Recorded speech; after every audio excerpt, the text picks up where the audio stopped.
Tuh, kita kedengeran lagi.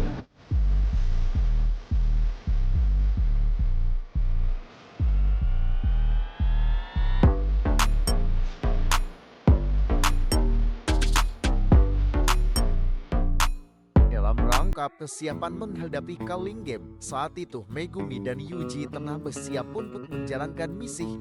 Misinya adalah merekrut Hakare Kinji, siswa kelas 3 SMA Jujutsu yang mendapat hukuman skorsing.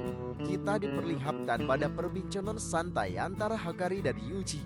Di sana Hakari mengatakan bahwa dirinya sangat mengagumi orang-orang yang memiliki gairah. Karena dengan gairah mereka bisa mengenal jatuh cinta dan memiliki tujuan jelas.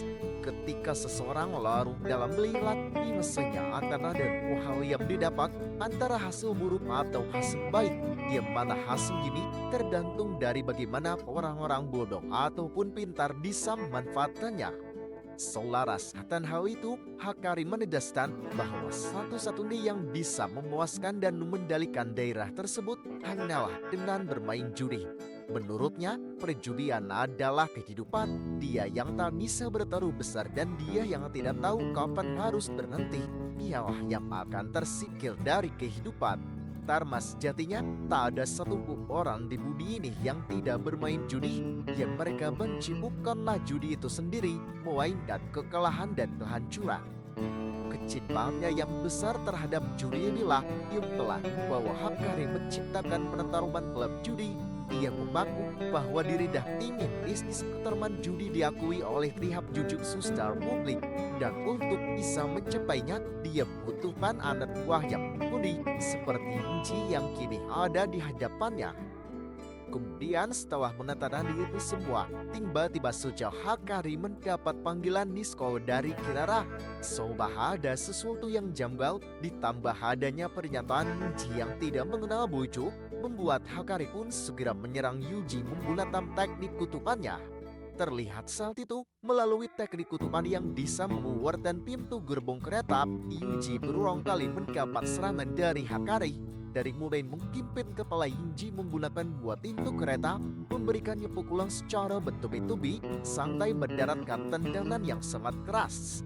Saat kata ini tinggal diam sambil beraduk kepala, Yuji menyuruh Hakari untuk mendengarkan penjelasannya.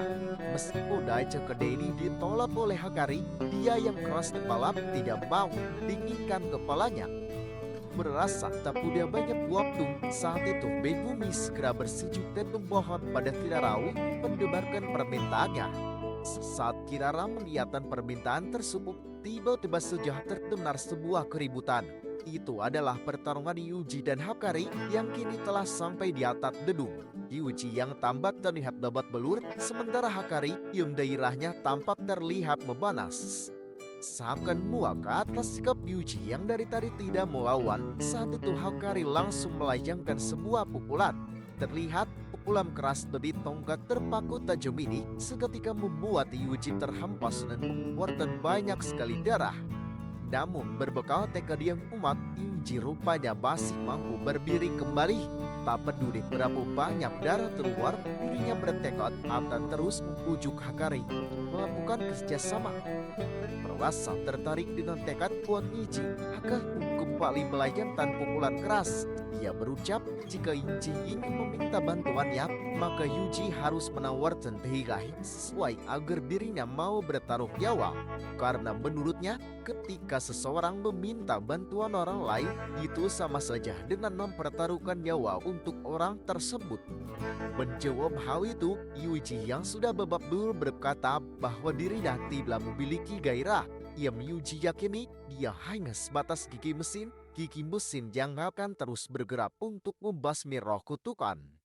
Seolah jawaban itu dirasa membosankan, dengan luapan kemarahan, Hakari kembali memberikan pukulan penghabisan pada Yuji. Terlihat saat itu, Yuji sampai terpental atap gedung yang membuat Megumi dan Panda pun menunjukkan kekhawatirannya. merasa Yuji tak akan bisa mangkat lagi, Hakari lalu menyimpan dada beku untuk membawa Yuji pergi dari sana. Akan tetapi tanpa diduga-duga, Yuji rupanya masih mampu bangkit. Ia kembali menegaskan bahwa dirinya adalah tim Sidium peran untuk membasmi kutukan. Karena itulah kemanapun Hakari pergi, dia akan terus mengikutinya sampai Hakari mau bekerja sama. Sambil menunjukkan tatapan mata yang sangat tajam, dengan tegas Yuji lalu bertanya apa peran Hakari di dunia ini. Di sisi lain, seolah takjub akan dirilah yang ditunjukkan Yuji, Hakari pun kini mulai mengakuinya. Dia lalu menyuruh Panda dan Megumi untuk berkompromi mengenai permintaan yang mereka inginkan. Kemudian setelah semua info disampaikan, Hakari akhirnya sepakat untuk membantu mereka dalam permainan Kalingen. Tapi dalam satu perjanjian, jika masalah ini selesai, maka Megumi dan yang lain harus membantunya untuk berubah aturan di jutsu dalam Balekto dan Business Code Judi. Lalu tak lama setelahnya, tiba-tiba saja Joko yang Kalingen yaitu Kogane milik Yuji. Dia memberitahu bahwa saat ini seorang pemain telah menambah aturan baru untuk peraturan Mambo 9, di mana para pemain dapat melihat informasi pemain lain seperti nama, poin, jumlah aturan yang ditambahkan, dan juga koloni mereka.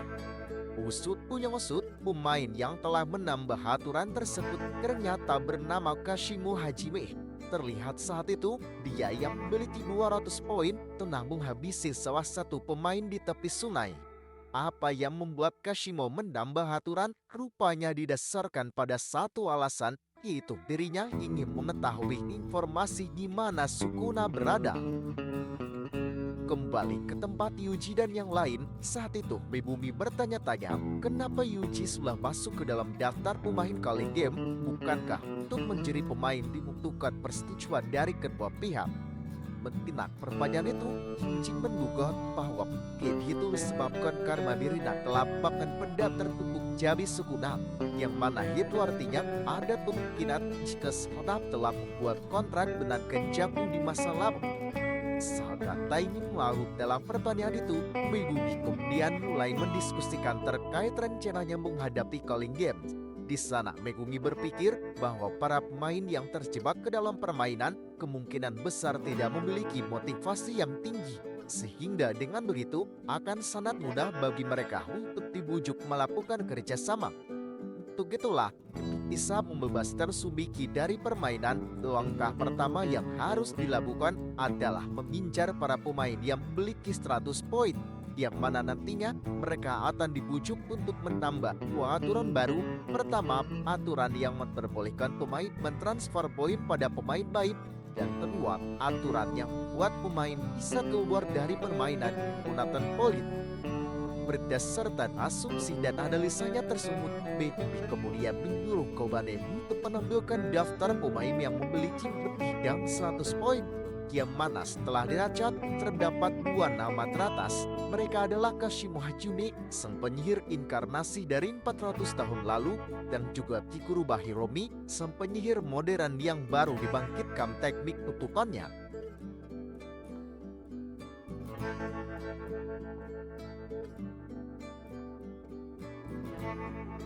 Well teman-teman, itulah tadi pembahasan cerita Jujutsu Kaisen Arc persiapan Kalingen. Ada yang sama atau ada yang ingin kalian tambahkan, silahkan tulis di kolom komentar.